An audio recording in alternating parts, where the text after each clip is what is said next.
Good morning class. আশা করি তোমরা সকলে খুব ভালো আছো। Welcome to right smart academy. আমি তোমাদের জিওগ্রাফির সুমন স্যার। স্টুডেন্ট, তোমরা যে পঞ্চম অধ্যায় রয়েছে তোমাদের বইতে ভারত, সেখান থেকে আমরা কিন্তু গত কয়েকটি ক্লাসে আলোচনা শুরু করেছিলাম, তাই না? সেখানে আমরা কি কি বিষয় সম্পর্কে জেনেছিলাম? ভারতবর্ষের অবস্থান এবং যে প্রশাসনিক বিভাগ সেই সম্পর্কে জেনেছিলাম। আর জেনেছিলাম ভারতবর্ষের ভূপ্রকৃতি অনুসারে। মূলত ভারতবর্ষের ভূপ্রকৃতি আমরা কয়টি ভাগে ভাগ করতে পারি? ভেরি গুড, 5টি ভাগে। তার মধ্যে আমরা উত্তরের পার্বত্য অঞ্চল, উত্তরের বৃহৎ যে সমভূমি অঞ্চল এবং উপকূলীয় যে মালভূমি অঞ্চল রয়েছে, সেই মালভূমি অঞ্চল সম্পর্কে কিন্তু আমরা পড়েছিলাম, তাই না? এবারে আজকের যে আলোচ্য বিষয় সেটি হলো কিন্তু লাস্টের যে দুটি ভাগ রয়েছে, যেমন উপকূলীয় সমভূমি অঞ্চল এবং ভারতবর্ষের দ্বীপপুঞ্জ। এই দুটো কমপ্লিট করার মাধ্যমে আমরা কিন্তু ভারতবর্ষের যে ভূপ্রকৃতিক যে বিভাগগুলি রয়েছে সেগুলো কিন্তু পুরো কমপ্লিট করব, তাই না? তার আগে দেখি গত ক্লাসের পড়া তোমাদের কেমন মনে আছে। বলো তো, যে উপদ্বীপীয় মালভূমি অঞ্চলকে মূলত কয় ভাগে ভাগ করা যায় ও কি কি? 3 ভাগে ভাগ করা যায়। Very good. কি কি সেটি? এক কি? মধ্য ভারতের উচ্চভূমি। 2 পূর্ব ভারতের উচ্চভূমি। 3 দাক্ষিণাত্য মালভূমি, তাই না? তোমরা নিশ্চয়ই অনেকে দাক্ষিণাত্য মালভূমির নাম শুনেছো। শুনেছো। আচ্ছা, বলো তো আমাকে, এই যে পূর্ব ভারতের যে উচ্চভূমি, সেখানে কিন্তু আহ প্রচুর পরিমাণে খনিজ পাওয়া যায়। তাই ভারতের খনিজ ভান্ডার বলা হয় কোন অঞ্চলকে? ছোটনাগপুর মালভূমি অঞ্চল, তাই না? এই ছোটনাগপুর মালভূমি অঞ্চল কিন্তু তোমার পূর্ব ভারতের যে উচ্চভূমি রয়েছে সেখানে অবস্থান করছে। ছোটনাগপুর মালভূমি অঞ্চল, তারপরে বুন্দেলখণ্ড, বাগেলখণ্ড, তারপরে ছত্তিশগড়, দণ্ডকারণ্য, এই যে মালভূমি অঞ্চলগুলি, এগুলোতে প্রচুর পরিমাণে কিন্তু খনিজ ভান্ডার রয়েছে। অর্থাৎ লৌহ আকরিক, কয়লা, ম্যাঙ্গানিজ ইত্যাদি যে খনিজগুলি রয়েছে সেগুলো কিন্তু প্রচুর পরিমাণে পাওয়া যায়। আর ছোটনাগপুর মালভূমিতে সব থেকে বেশি পাওয়া যায় বলে একে ভারতের খনিজ ভান্ডার বলা হয়, তাই তো? আচ্ছা, এই যে মধ্য ভারতের যে উচ্চভূমি সেখানে কিন্তু একটি গুরুত্বপূর্ণ প্রাচীন ভঙ্গিল পর্বত লক্ষ্য করা যায়। সেটি কি তোমাদের মনে আছে? আরাবল্লী পর্বত। Very good. এই আরাবল্লী পর্বত কিন্তু বর্তমানে একটি ক্ষয়প্রাপ্ত পর্বত। আচ্ছা, তোমরা এবার বলো তো, যে দাক্ষিণাত্য মালভূমি অঞ্চল, এই দাক্ষিণাত্য মালভূমি অঞ্চলে কিন্তু মূলত 4টি প্রধান পর্বত লক্ষ্য করা যায় এবং 3টি মালভূমি লক্ষ্য করা যায়, তাই তো? এই 4টি প্রধান পর্বতগুলি কি কি? পূর্ব দিকে কি রয়েছে? পূর্বঘাট পর্বতমালা। Very good. পশ্চিম দিকে রয়েছে পশ্চিমঘাট পর্বতমালা, তাই তো? এছাড়া আর কি কি রয়েছে? সাতপুরা পর্বত রয়েছে, তাই না? এবং রয়েছে কিন্তু নীলগিরি পর্বত। এই 4টি প্রধান কিন্তু পর্বত এই দাক্ষিণাত্য মালভূমি অঞ্চলে লক্ষ্য করা যায়, তোমরা গত ক্লাসেই জেনে এসেছো। এবং 3টি কিন্তু প্রধান মালভূমি অঞ্চল লক্ষ্য করা যায় এই দাক্ষিণাত্য মালভূমিতে। সেই 3টি কি কি? বলো। মহারাষ্ট্র মালভূমি, তেলেঙ্গানা মালভূমি, আর কিন্তু একটা হলো কর্ণাটক মালভূমি। এই 3টি মালভূমি কিন্তু লক্ষ্য করা যায় কোথায়? দাক্ষিণাত্য মালভূমি অঞ্চল। আচ্ছা, তোমরা আমাকে বলো তো, যে নীলগিরি পর্বত বললাম আমি তোমাদের, নীলগিরি পর্বতের সর্বোচ্চ শৃঙ্গের নাম কি? মনে আছে? বলো। দোদাবেতা। Very good. নীলগিরি পর্বতের সর্বোচ্চ শৃঙ্গের নাম কিন্তু হলো দোদাবেতা। এবারে এই যে দাক্ষিণাত্য মালভূমি অর্থাৎ দক্ষিণ ভারতের কথা আমি তোমাদের সাথে আলোচনা করছি, এই দক্ষিণ ভারতের সর্বোচ্চ শৃঙ্গের নাম কি? আনাইমালাই পর্বতের কিন্তু কি? আনাইমুদি হচ্ছে দক্ষিণ ভারতের সর্বোচ্চ শৃঙ্গ। আচ্ছা, এবারে তোমরা আমাকে বলো যে পশ্চিমঘাট পর্বত এবং পূর্বঘাট পর্বতের মিলনস্থল কোথায় হয়েছে? নীলগিরির কাছে, তাই না? এই যে পূর্বঘাট যেটি পূর্ব দিকে অবস্থান করছে এবং পশ্চিমঘাট যেটি পশ্চিম দিকে অবস্থান করছে, দুটি কিন্তু এসে নীলগিরির কাছে তাদের সংযোগ স্থাপন করেছে, তাই তো? আচ্ছা, এবারে বলতো পূর্বঘাট পর্বতমালার সর্বোচ্চ শৃঙ্গের নাম? আমরা কি জানলাম যে নীলগিরি সমগ্র দক্ষিণ ভারতের, তাই তো? পূর্বঘাট পর্বতমালার কিন্তু একটি উচ্চতম শৃঙ্গ রয়েছে, তার নাম কি? Very good. জিন্দাগাদা হলো কিন্তু পূর্ব ভারতের সর্বোচ্চ শৃঙ্গ। স্টুডেন্ট, আমরা যখন এই যে বৃহৎ সমভূমি অঞ্চল পড়ছিলাম তখন কিন্তু জেনেছিলাম দুটি শব্দের সাথে পরিচয় হয়েছিল। কি কি বলতো? এক ভাঙ্গার এক খাদার। তোমরা আমাকে বলো ভাঙ্গার কাকে বলে? Very good. গাঙ্গেয় সমভূমিতে যে প্রাচীন পলিমাটি তাকে আমরা কি বলবো? ভাঙ্গার। এবং গাঙ্গেয় সমভূমির যে নবীন পলিমাটি দিয়ে গঠিত যে অঞ্চল তাকে আমরা এক কথায় কি বলবো? খাদার। আচ্ছা, পাঞ্জাবে এই খাদার এবং ভাঙ্গারে কিন্তু একটা স্থানীয় নাম রয়েছে, তাই না?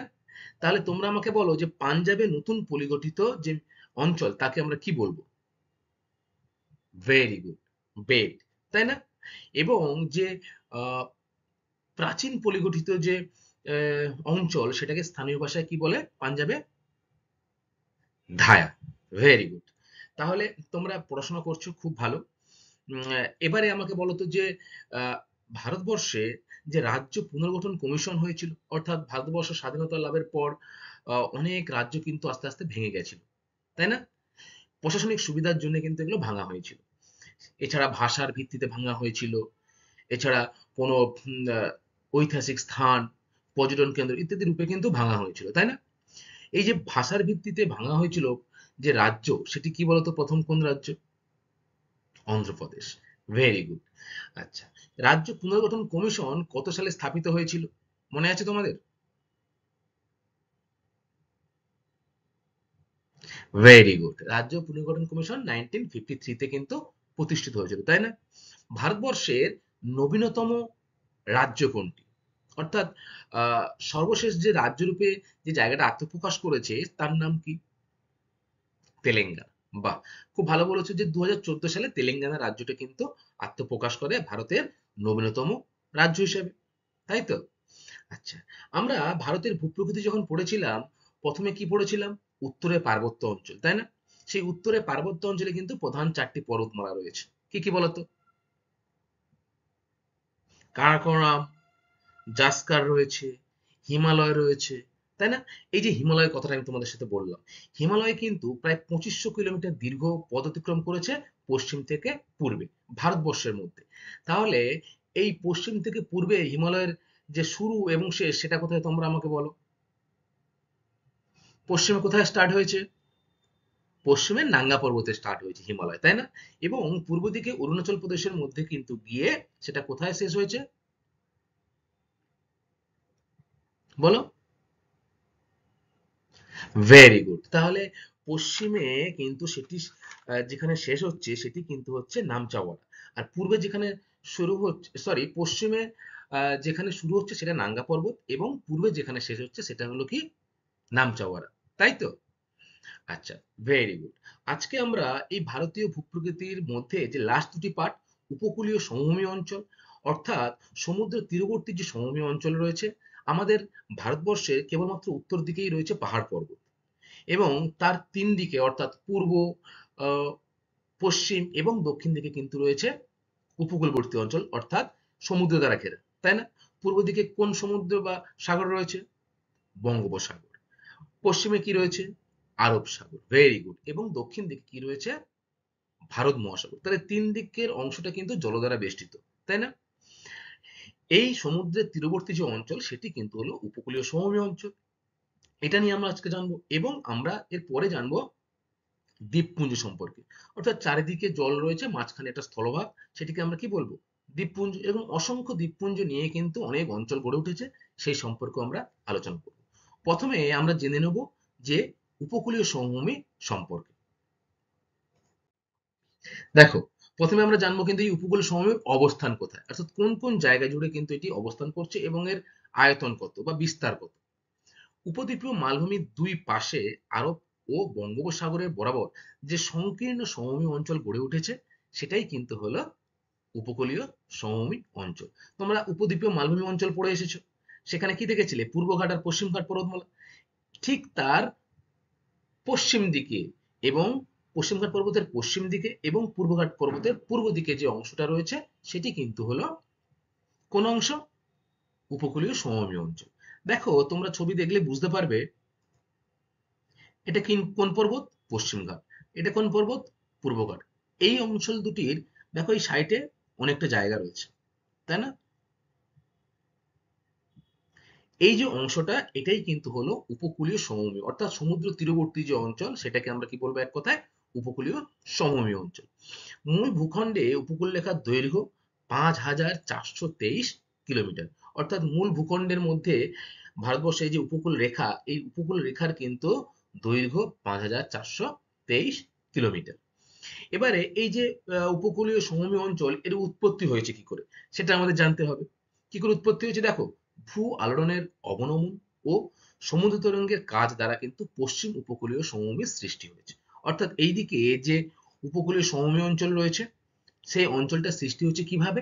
ভূ আলোড়ন, অর্থাৎ ভূমিকম্প হতে পারে, অগ্নুৎপাত হতে পারে, যেসব কারণে ভূ আলোড়ন হয়ে থাকে। অবনমন হচ্ছে অর্থাৎ বসে যাচ্ছে, ও সমুদ্র তরঙ্গের কাজ, সমুদ্র তরঙ্গ একটা কাজ করে, আমরা দেখেছি পৃথিবীর অভ্যন্তরীণ কাজ এবং পৃথিবীর বাইরের কাজ, তাই না?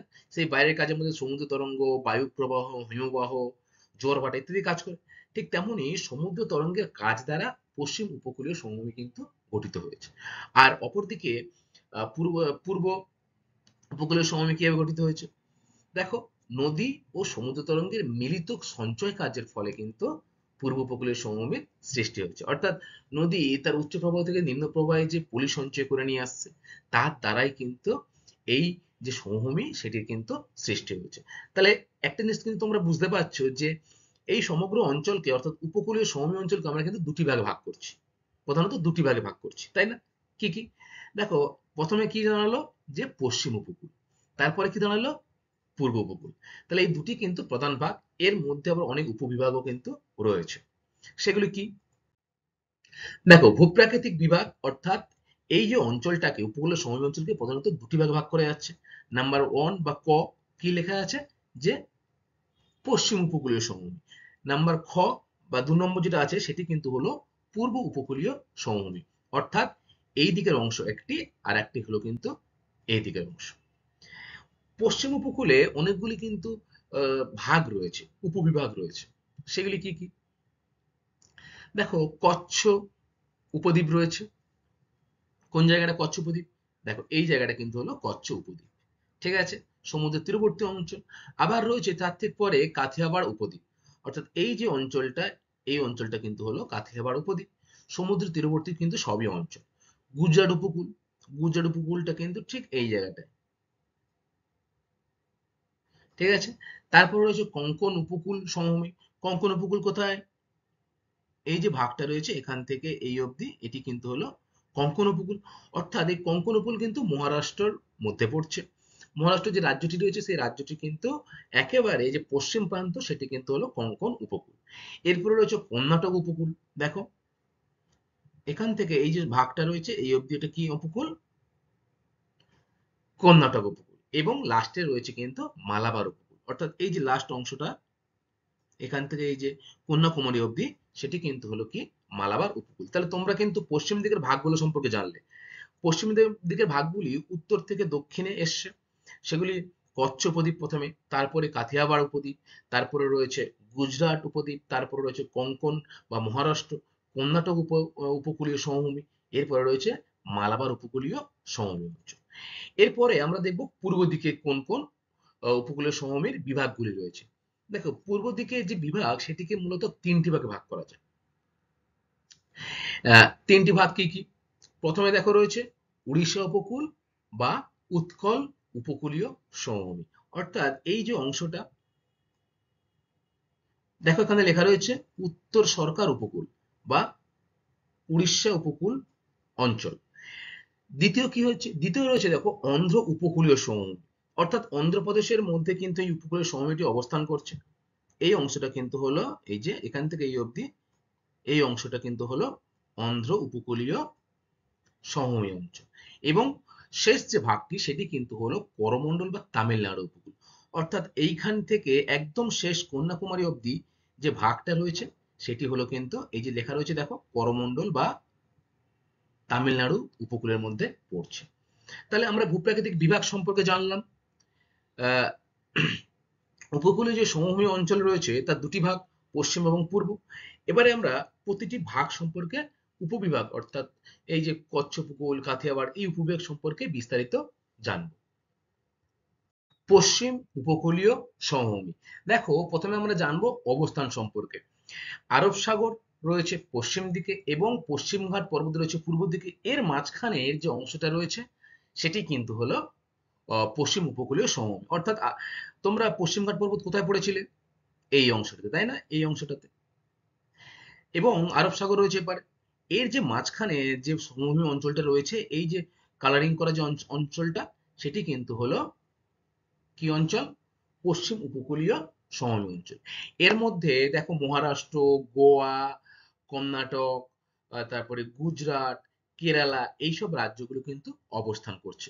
এইসব রাজ্যের কিছুটা কিছুটা অংশ কিন্তু এই পশ্চিম উপকূলীয় সমভূমির মধ্যে পড়ছে। কচ্ছরণ থেকে কন্যাকুমারী পর্যন্ত ১৬০০ কিমি দীর্ঘ এবং ১০ থেকে ৮০ কিমি চওড়া রয়েছে এর বিস্তার। তাহলে কতটা?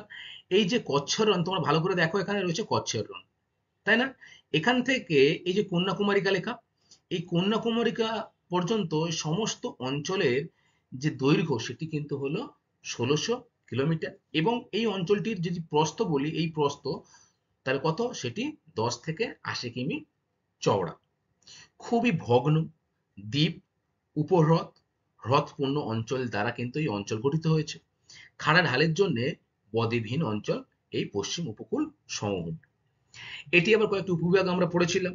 প্রথমে আমরা দেখব কচ্ছ উপদ্বীপ সম্পর্কে, অর্থাৎ একেবারে উত্তর থেকে আমরা দক্ষিণ দিকে আসব। এই যে রয়েছে কচ্ছ উপদ্বীপ। এই কচ্ছ উপদ্বীপ কিন্তু গুজরাট উপকূলের সমভূমির মধ্যে পড়ছে। দেখো, তিন দিকে জলভাগ বেষ্টিত কচ্ছ উপদ্বীপীয় পূর্বাংশে রয়েছে লবণাক্ত জলভূমি। এটি কচ্ছের রান নামে পরিচিত। তাহলে লবণাক্ত জলভূমি বা কচ্ছের রণ কি? যদি তোমাদের পরীক্ষা আসে তোমরা কি বলবে? যে গুজরাট উপকূলের মধ্যে তিন দিকে জলভাগ বেষ্টিত কচ্ছ উপদ্বীপের পূর্বাংশে রয়েছে লবণাক্ত জলভূমি। এটি কচ্ছের রান নামে পরিচিত। দ্বিতীয় কি রয়েছে? রয়েছে কাথিয়াবাড় উপদ্বীপ। কাথিয়াবাড় উপদ্বীপটা কোথায়? এই যে নিচের অংশটা কিন্তু হলো কাথিয়াবাড় উপদ্বীপ অঞ্চল। অর্থাৎ সমগ্র অঞ্চলটা কিন্তু গুজরাটের মধ্যেই পড়ছে। কচ্ছের দক্ষিণে অর্থাৎ নিচের দিকে কাথিয়াবাড় উপদ্বীপের মাঝখানে রয়েছে গিরনার ও মান্ডব পাহাড়। গোরখনাথ গিরিনাথের সর্বোচ্চ অংশ। এই যে গিরনার যে বললাম পর্বত, তার মধ্যে সর্বোচ্চ শৃঙ্গের নাম কি? গোরখনাথ। এবং এই অঞ্চলে কিন্তু রয়েছে বিখ্যাত গির অরণ্য। তোমরা সকলেই গির অরণ্যের নাম শুনেছো। বলতো গির অরণ্য কিসের জন্য বিখ্যাত? ভেরি গুড, সিংহর জন্য, তাই না? ভারতের একমাত্র সিংহ অভয়ারণ্য কোনটা? গির অরণ্য, যেটি গুজরাটে অবস্থান করছে। এরপরে ৩ নম্বর রয়েছে দেখো গুজরাট সমভূমি। অর্থাৎ এই কচ্ছ এবং কাথিয়াবাড়ের পরে কিছুটা অংশ থেকে গেছে গুজরাট রাজ্যের মধ্যে, সেটি হলো কিন্তু গুজরাট সমভূমি। কাথিয়াবাড়ের দক্ষিণে পলিগঠিত এই উর্বর সমভূমি কিন্তু গুজরাট সমভূমি নামে পরিচিত। আচ্ছা, এরপরে আমরা ৪ নম্বর ভাগটা দেখব। ৪ নম্বর ভাগটা কি আছে? আছে কোঙ্কণ উপকূলীয় সমভূমি। কোঙ্কণ উপকূল কিন্তু সমগ্র মহারাষ্ট্র রাজ্যের মধ্যেই পড়ছে। মহারাষ্ট্রে এই সমভূমির দৈর্ঘ্য প্রায় ৬৫৩ কিলোমিটার। ভারতের বৃহত্তম শহর মুম্বাই এই উপকূলের অন্তর্গত। তাহলে আমরা জানি যে মুম্বাই শহর রয়েছে একেবারে আহ এদিকে পশ্চিম দিকে রয়েছে, আরব সাগরের তীরে রয়েছে, তাই না? এই যে মুম্বাই শহরটা রয়েছে এটাও কিন্তু কোঙ্কণ উপকূলের অন্তর্গত। অর্থাৎ এখান থেকে এই যে অংশটা রয়েছে, এইটুকু অংশটা কিন্তু হলো ৬৫৩ কিলোমিটার, যেটি কোঙ্কণ উপকূলীয় সমভূমির মধ্যে পড়ছে। আচ্ছা, এরপরে আর দুটি থেকে গেছে। সেটি কি কি? যে কর্ণাটক উপকূল আর মালাবার উপকূল। তাহলে এই যে আমরা উত্তর দিকে কচ্ছ থেকে শুরু করে দক্ষিণে একদম কন্যাকুমারী অব্দি যে সমভূমি অঞ্চল পড়ছি, তার দৈর্ঘ্য কিন্তু স্টুডেন্ট ৫০০০ কিলোমিটারও বেশি। সমগ্র অঞ্চল যে উপকূলীয় সমভূমি অঞ্চল তার দৈর্ঘ্য কিন্তু ৫০০০ কিলোমিটার, কিন্তু এই কচ্ছ থেকে কন্যাকুমারী সেটা কিন্তু ১৬০০ কিলোমিটার প্রায়। কর্ণাটকের মধ্যে অবস্থিত এই সমভূমি বেশ সংকীর্ণ, অর্থাৎ খুবই কিন্তু সরু, যেটা প্রস্থ খুবই কম, ঠিক আছে, খুবই সংকীর্ণ। উত্তরে গোয়া সীমা ও দক্ষিণে ম্যাঙ্গালোরের মাঝে কর্ণাটকে অবস্থিত। ২২৫ কিমি দীর্ঘ এই কর্ণাটক উপকূল, খুবই সংকীর্ণ, ৩০ থেকে ৫০ কিমির মতো। তটভূমি বালুকাময়, পশ্চিমঘাটের ঢাল খুব খাড়া ও শরাবতী নদীর যোগ জলপ্রপাত রয়েছে। তাহলে এই যে অংশটা কর্ণাটক উপকূল, এই যে গোয়ার এই যে অংশটা পানাজি থেকে এই ম্যাঙ্গালোর অব্দি, এই অংশটা কি অংশ? কর্ণাটক উপকূল, তাই না? যার প্রস্থ কিন্তু খুবই কম। দেখো এখানে এই চওড়াটা দেখো খুবই কম, মাত্র 20 থেকে কিন্তু 50 কিলোমিটারের মধ্যে এই দীর্ঘ রয়েছে। তটভূমি সম্পূর্ণ বালিকাময় এবং পশ্চিমঘাট পর্বতের যে খাড়া ঢাল রয়েছে সেখানে কিন্তু আহ, উঁচুর জন্য সরাবতী নদীতে কিন্তু যোগ জলপ্রপাতের সৃষ্টি হয়েছে।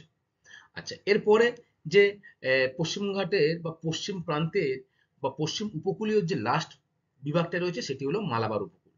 দেখো মালাবার উপকূল কি, এই যে ম্যাঙ্গালোর থেকে শুরু করে একদম কন্যাকুমারিকা অব্দি যে অংশটা সেটাকে আমরা কি বলবো, মালাবার উপকূল।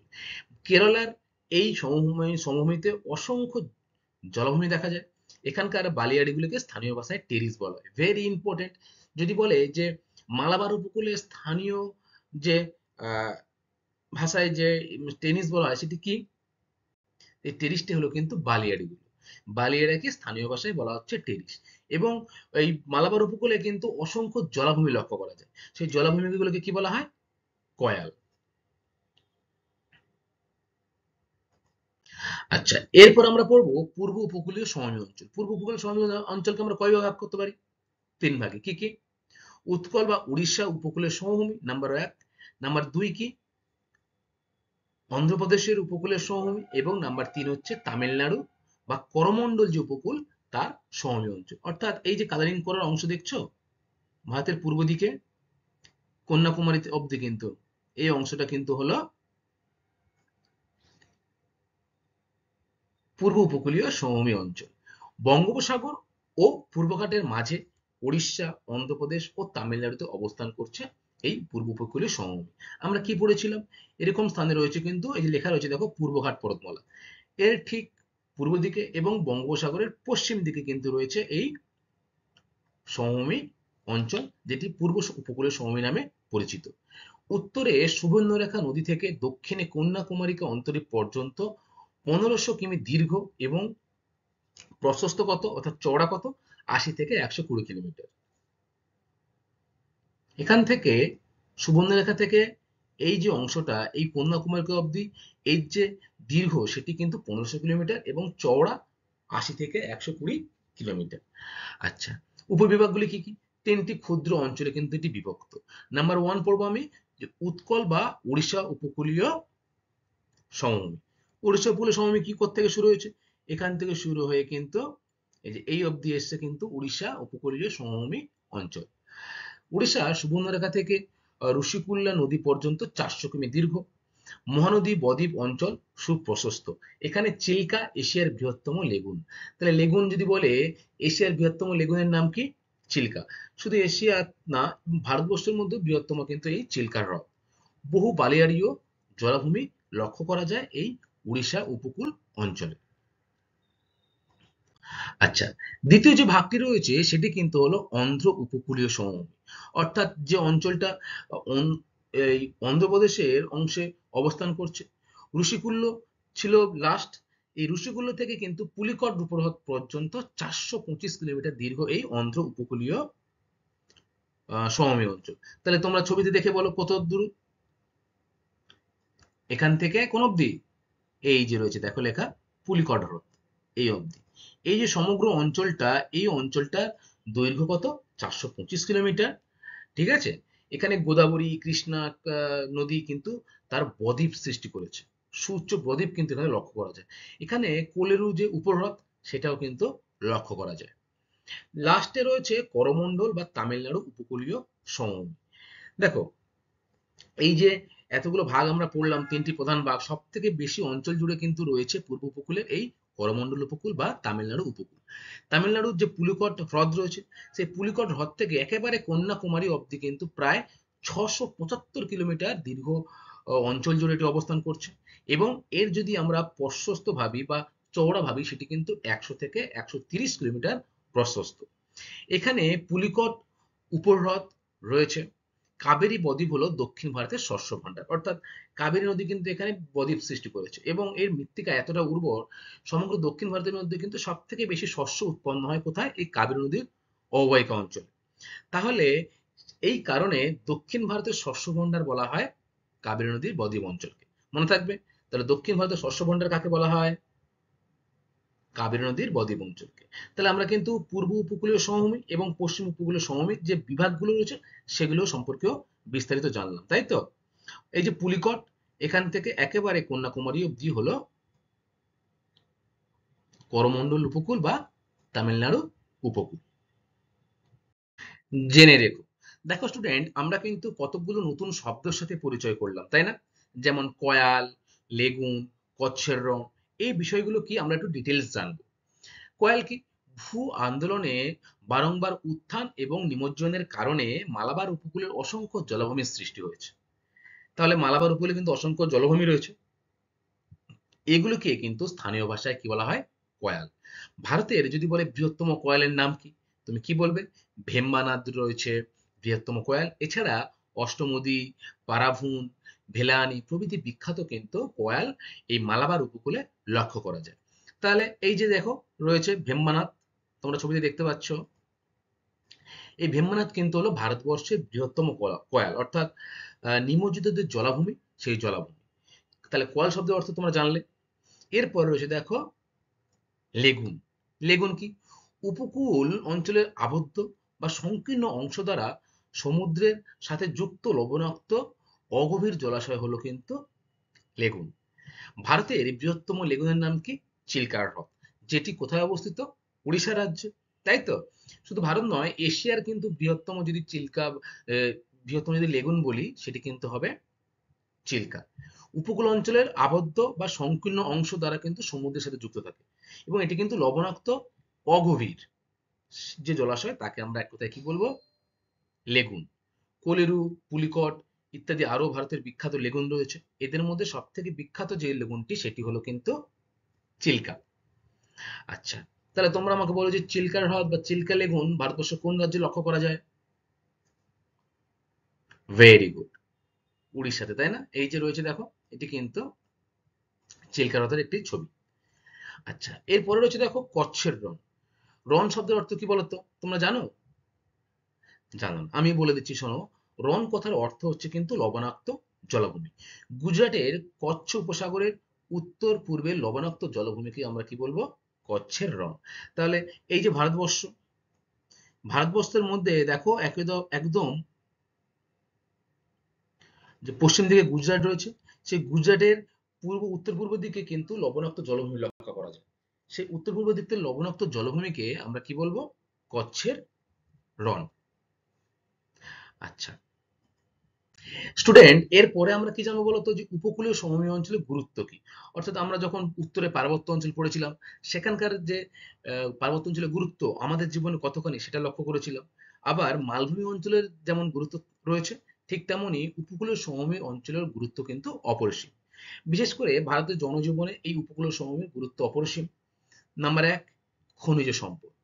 উপকূলীয় মহিষপান ও নদী বদ্বীপগুলিতে প্রচুর পরিমাণে খনিজ তেল ও প্রাকৃতিক গ্যাসের সমৃদ্ধ ভাণ্ডার।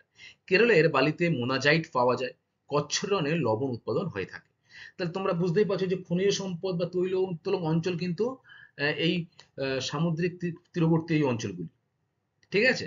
সেখানে প্রাকৃতিক গ্যাসও কিন্তু প্রচুর পরিমাণে পাওয়া যায়। এছাড়া কি, কচ্ছের রণ যে পড়লাম ভারত গুজরাটের একেবারে উত্তর পূর্ব অংশে, সেখানে কিন্তু লবণাক্ত হ্রদের জন্য লবণ উৎপাদনও কিন্তু সব থেকে ভালো হয় কোথায়? এই কচ্ছের রণে। নাম্বার দুই কি, কৃষিকাজ। সমতল প্রশস্ত জমি উর্বর মাটির জন্য পূর্ব উপকূল ভারতের অন্যতম কৃষি উন্নত অঞ্চলে পরিণত হয়েছে। পূর্ব উপকূল কিন্তু, হ্যাঁ, পূর্ব উপকূলে কি কি হচ্ছে দেখো। পূর্ব উপকূলে ধান, তুলো, তৈলবীজ, আখ, নারকেল চাষ প্রসার লাভ করেছে। কাবেরীর যে বদ্বীপ অঞ্চল, সেই বদ্বীপ অঞ্চল কিন্তু ভারতের শস্য ভান্ডার নামে পরিচিত। কেন? কারণ সেখানে কিন্তু সব থেকে দক্ষিণ ভারতের মধ্যে সব থেকে বেশি শস্য, যেমন ধান, তুলো ইত্যাদি চাষ হয়। তাই দক্ষিণ ভারতের শস্য ভান্ডার বলা হয় কাকে? কাবেরী নদীর অববাহিকা বা কাবেরী বদ্বীপ অঞ্চলকে দক্ষিণ ভারতের শস্য ভান্ডার বলে। নাম্বার তিন, শিল্প। সমতল ভূপ্রকৃতিতে বন্দর, স্থানীয় যে কাঁচামালের ভিত্তিতে আহ, তেল শোধন, পেট্রোকেমিক্যাল, ইস্পাত, বস্ত্রবয়ন, চিনি ইঞ্জিনিয়ারিং শিল্প ব্যাপকভাবে কিন্তু এখানে লক্ষ্য করা যায়। এছাড়া সমুদ্র উপকূলবর্তী অঞ্চলে কি হবে? বন্দর তৈরি হবে না? তাহলে বিশাখাপত্তনম রয়েছে বিখ্যাত বন্দর, পারাদ্বীপ, চেন্নাই, কোচি, ম্যাঙ্গালোর, মুম্বাই, আহমেদাবাদ, এই যে স্থানগুলোর নাম বললাম, এখানে কিন্তু ভারতের যে গুরুত্বপূর্ণ যে বন্দরগুলো রয়েছে সেগুলো কিন্তু এই অঞ্চলে গড়ে উঠেছে। আচ্ছা, এরপরে রয়েছে দেখো বন্দর, যেমন বলছি তোমাদের বললাম যে ভারতের 98% আন্তর্জাতিক ব্যবসা বাণিজ্য কিন্তু এই পূর্ব উপকূল ও পশ্চিম উপকূলের মাধ্যমে হয়ে থাকে। পশ্চিম উপকূলে যে বিখ্যাত বন্দর কি, মুম্বাই বন্দর, তাই না? তেমন ঠিক পূর্ব উপকূলে বিখ্যাত বন্দর হচ্ছে বিশাখাপত্তনম, পারাদ্বীপ, এগুলো কিন্তু দিনের পর দিন আরো বিকশিত লাভ করছে। নাম্বার 5, মাছ আহরণ। অগভীর মৎস্যপান ও জলাভূমিতে বাণিজ্যিক মাছ চাষ ও আহরণের মাধ্যমে বহু মানুষ কিন্তু তাদের জীবিকা অর্জন করছে। নাম্বার 6, পর্যটন। স্নিগ্ধ আবহাওয়া, সমুদ্র সৈকতের জন্য কিন্তু অনেকে এই সমুদ্র তীরবর্তী অঞ্চলে ঘুরতে আসে। তোমার সমুদ্র তীরবর্তী অঞ্চলের দেখা বা ঘুরতে যাওয়া কতগুলি জায়গার নাম বলো তো? উড়িষ্যায় কেউ ঘুরতে গেছে সমুদ্র তীরবর্তী অঞ্চলে? গেছো, সেই জায়গাটার নাম কি? Puri, very good. পুরী, দীঘা, গোয়া, তারপরে জুহু, এই যে অঞ্চলগুলো, এগুলো কিন্তু সবই সমুদ্র তীরবর্তী অঞ্চল এবং বিখ্যাত পর্যটন কেন্দ্র হিসেবে কিন্তু আমাদের জীবনে অনেক উপকার করছে, তাই না? মানুষ তার অবসর সময়ে বা তার ক্লান্তি দূর করার জন্য পাহাড় পর্বত সমুদ্র তীরবর্তী অঞ্চলে পর্যটনে যায়, তাই তো? আচ্ছা, ঠিক আছে স্টুডেন্ট, আমরা কিন্তু এই আহ, উপকূলীয় যে সমভূমি অঞ্চল, সেই উপকূলীয় সমভূমি অঞ্চল সম্পর্কে বিস্তারিত আলোচনা করলাম। এরপরে আমরা লাস্ট যে পার্টটা রয়েছে ভারতের ভূপ্রকৃতিতে, কি রয়েছে? দ্বীপপুঞ্জ অঞ্চল, সেই দ্বীপপুঞ্জ অঞ্চল সম্পর্কে বিস্তারিত জানবো। স্টুডেন্ট, এবার আমরা যে লাস্ট পার্টটা রয়েছে ভূপ্রকৃতির, দেখো, দ্বীপপুঞ্জ। দ্বীপপুঞ্জ কিন্তু দুটো উপবিভাগ রয়েছে, কি কি? এক বা ক রয়েছে দেখো আন্দামান ও নিকোবর দ্বীপপুঞ্জ, এবং খ হচ্ছে লাক্ষাদ্বীপ ও মিনিকয় দ্বীপপুঞ্জ।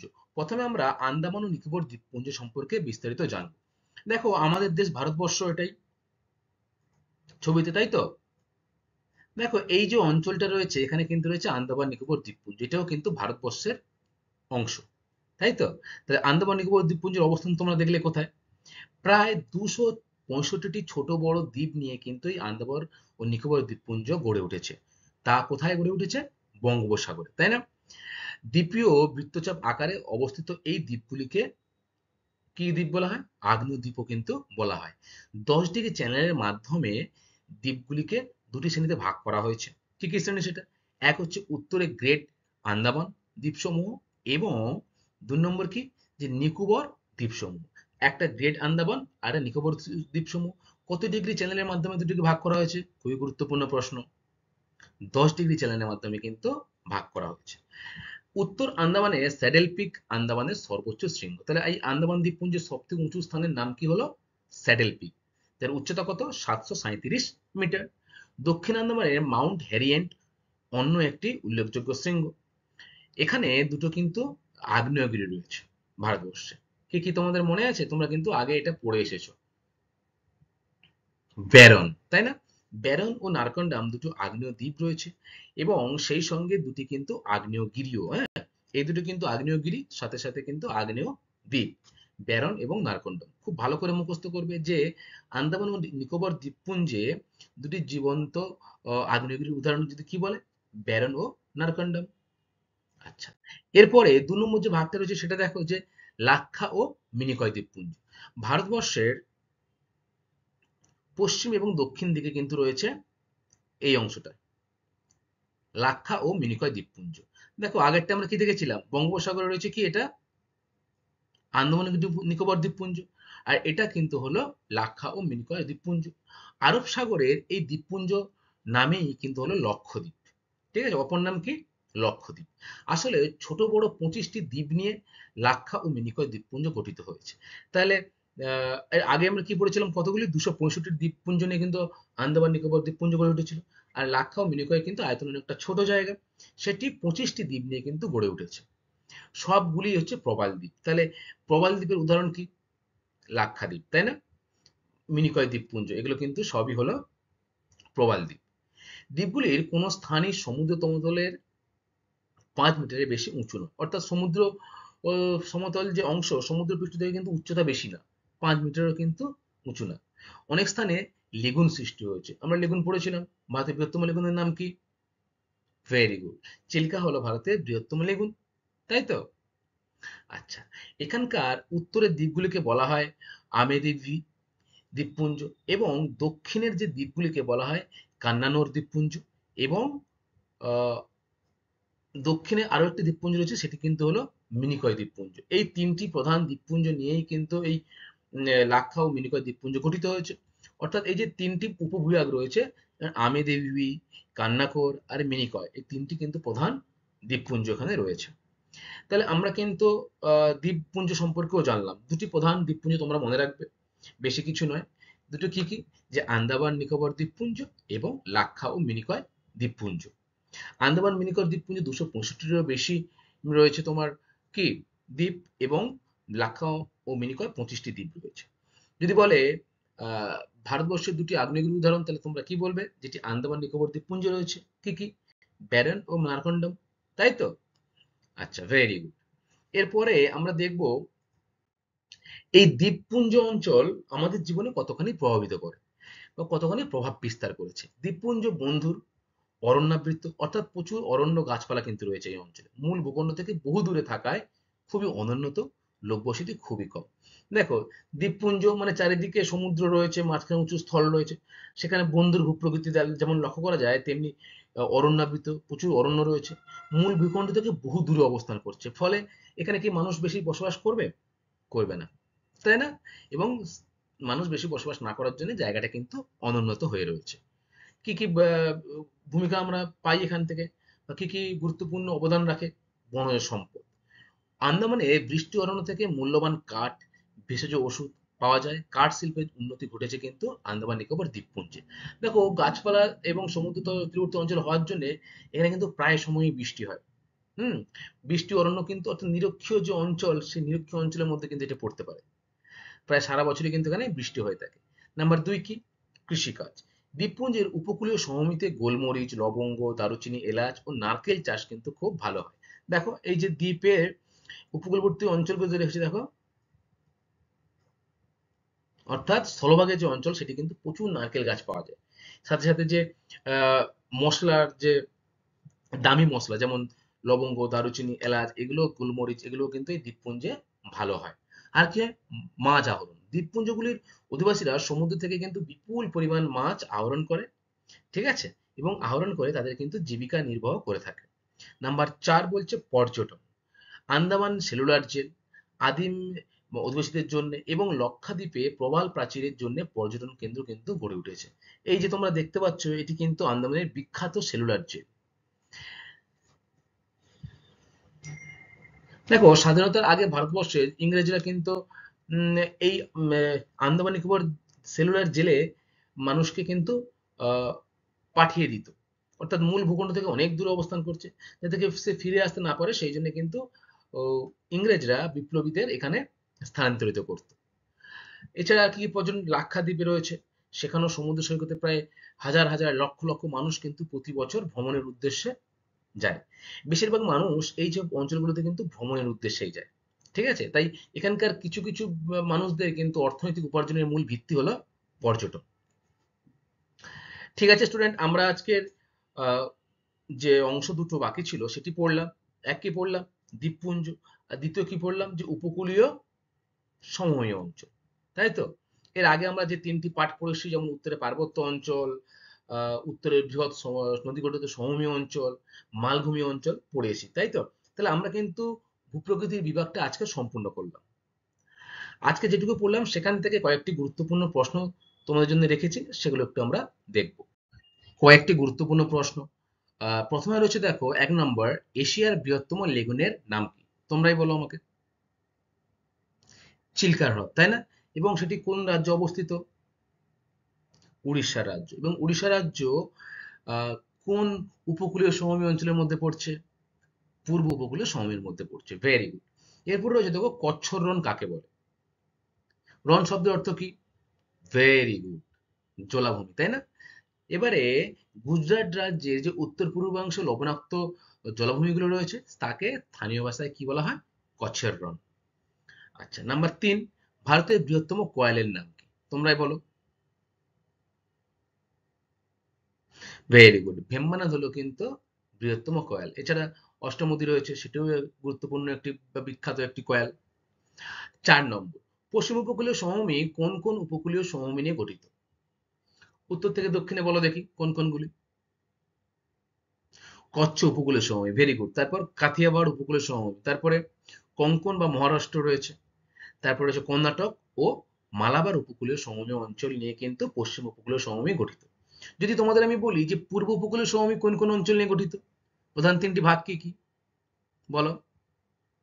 Very good. এক হচ্ছে উড়িষ্যা উপকূল, নাম্বার 2 হচ্ছে অন্ধ্রপ্রদেশ উপকূল, এবং নাম্বার 3 হচ্ছে করমণ্ডল উপকূল বা তামিলনাড়ু উপকূল, তাই তো? আচ্ছা, দক্ষিণ ভারতের শস্য ভান্ডার কাকে বলা হয়? কাবেরী নদীর বদ্বীপ অঞ্চলকে, তাই না? কেন বলা হয়? প্রচুর পরিমাণে এখানে কৃষিজ ফসল ভালো হয়, যেমন ধান, গম, আহ, তারপরে আর কি রয়েছে, আর রয়েছে যেমন তৈলবীজ ইত্যাদি কিন্তু প্রচুর পরিমাণে জন্মায় বলে দক্ষিণ ভারতে সব থেকে বেশি জন্মায় বলে এই অঞ্চলকে দক্ষিণ ভারতের শস্য ভান্ডার বলা হয়। নাম্বার 6, আন্দামানের সর্বোচ্চ অংশের নাম কি, অর্থাৎ সর্বোচ্চ সিংহের নাম কি? Very good. স্যাডেল পিগ হলো আন্দামানের সর্বোচ্চ সিংহ, তাই না? আচ্ছা, ভারতের সর্বোচ্চ সিংহের নাম কি বলতো? পড়ে এসছে কিন্তু আমরা আগে, গোল্ডেন ওয়েস্টিন বা কেটু। পশ্চিমবঙ্গের সর্বোচ্চ সিংহের নাম কি? Very good, Sandakphu. আচ্ছা, দেখো এর পরে রয়েছে 7 নম্বর, ভারতের দুটি আগ্নেয় দ্বীপের নাম কি? বা আগ্নেয়গিরি যদি বলো, আগ্নেয়গিরির নাম কি? আন্দামান নিকোবর দ্বীপপুঞ্জে রয়েছে, কি বলতো? Very good. ব্যারন আর নারকন্ডাম হলো ভারতের দুটি আগ্নেয় দ্বীপের উদাহরণ। নাম্বার 8, ভারতের বৃহত্তম শহর মুম্বাই কোন উপকূলে অবস্থিত? অর্থাৎ মুম্বাই রাজ্যটি বা মহারাষ্ট্র রাজ্যটি কোন দিকে অবস্থান করছে? পশ্চিম দিকে। তাহলে পশ্চিম দিকে যে উপকূলীয় সমভূমি অঞ্চলগুলো রয়েছে তার মধ্যে কোন অঞ্চলের মধ্যে অবস্থান করছে বলতো? ভেরি গুড, কোঙ্কণ উপকূলীয় অঞ্চলের অন্তর্গত হচ্ছে ভারতের বৃহত্তম শহর মুম্বাই। ঠিক আছে স্টুডেন্ট, আশা করি তোমরা ভারতবর্ষের এই যে ভূপ্রকৃতি তোমাদের সাথে আলোচনা করলাম, সমগ্র অঞ্চলের ভূপ্রকৃতি সম্পর্কে তোমাদের আইডিয়া হয়েছে। কোনো অসুবিধা থাকলে আমাকে জানিও, আমি আবার তোমাদের সাথে পুনরায় সেটি আলোচনা করব। মনোযোগ দিয়ে শোনার জন্য সকলকে অসংখ্য ধন্যবাদ। Thank you class.